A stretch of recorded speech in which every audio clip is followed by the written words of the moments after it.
Mga lumad sa usa ka sitio sa Santa Cruz, Davao del Sur, gitunulan o hinabang. Ani ang detalye?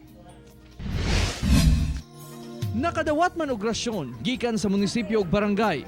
Pero moabot gayod ang punto nga mahutdan og konsumo kay wala sila mga trabaho. Usa ni ana si Nanay Susan Vidal. Naabta namong nagtinughong na lang dukot sa buwan og tubig nga giasinan. Sudan niya talong nga isaw-saw sa ginamos. Itong dukot nga akong gilugaw pod. Unsir kay saya mag-ilabay god.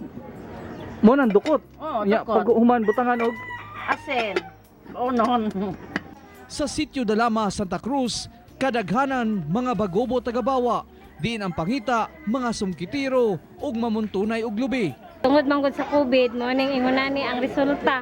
Kay nag-lockdown man, so gusto sila mo trabaho, unsang pagtrabaho nga lockdown man ang kumpanya, lockdown pod ang by barangay, by lungsod. So ingunani ang resulta sa ato ang panahon karon. Sulod sa 2 ka bulan na gyud ato ang lockdown. So, Aron matabangan sila, atong gipadangat ang ilang sitwasyon sa dumper party list nga daling gitubag ni Representative Claudine Bautista. Kung kinsa tong mga yugtabang o pwede may makahatag, then padalhan sa damo og tabang.